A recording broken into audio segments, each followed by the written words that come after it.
I've been grieving my daughter for years. Now I'm asking the court to be her guardian. I think it would feel more like a relief than devastation if my daughter were to pass away suddenly. That may sound harsh, but the truth is, I've been grieving her for years. When she was diagnosed as an infant, I grieved the person she could have been. When she hit puberty, I grieved the sweet girl she was before. My daughter, I'll call her Anne, will turn 18 next month. The day after her birthday, I'll be in court to petition for full guardianship. Although she's legally becoming an adult, developmentally she's closer to a 7-year-old. When Anne was an infant, she began having seizures, frequent and severe.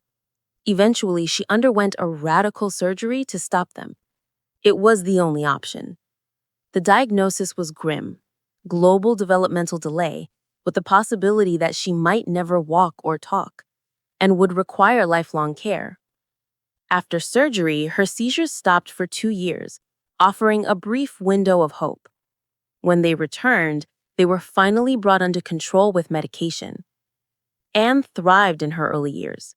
By kindergarten, she was keeping pace academically with her peers. She was walking, talking nonstop, and radiated sweetness. But then she plateaued. Her development stalled. She was eventually moved to a different school from her siblings and placed in full-time special education. When she started 5th grade, her life took another unexpected turn. On the very first day of school, she experienced a grand mal seizure. Then came another and another in the weeks that followed. Her doctors increased the dosage of her existing seizure medication to the maximum recommended for her size, but it wasn't enough. A second medication was added in hopes of gaining control over the seizures. It turns out she was going through puberty, and the seizures may have been linked to the hormonal changes. Puberty can really throw the body off balance. When COVID hit and school shut down, everything changed. Her behavior became unpredictable and intense. Outbursts we couldn't manage. Sudden aggression over things as small as not getting the front seat. She'd lash out, even trying to hit me from behind. She grew possessive, refusing to let her sister be near me or even share space in the kitchen. The atmosphere at home became tense, fragile, like we were walking on eggshells.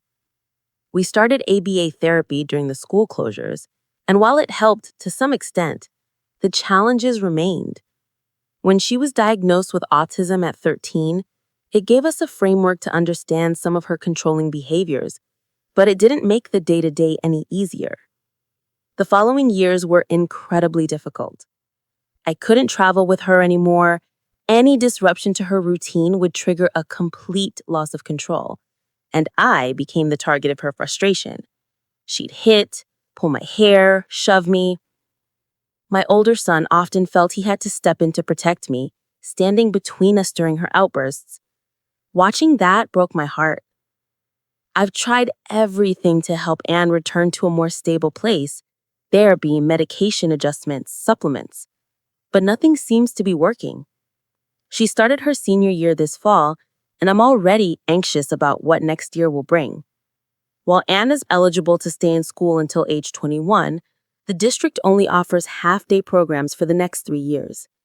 She thrived in structured environments and loves sports, especially participating in Special Olympics. But that only happens once a week. I'm terrified of her being home more during the day, with fewer outlets and less support. This week has been especially hard. For 3 days in a row, she's become physically aggressive toward me. This morning was particularly rough. I told her she couldn't wear her winter coat to school. It was going to be 81 degrees outside. She refused to take it off and said she wouldn't go. When I told her I'd have to take away her phone, she started hitting me.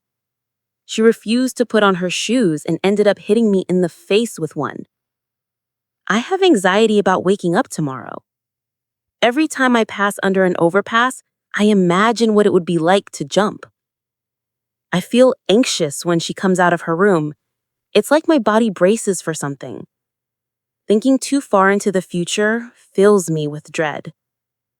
I love Anne deeply, but She's hard to be around. I hate that part of me wonders if life would be easier without her.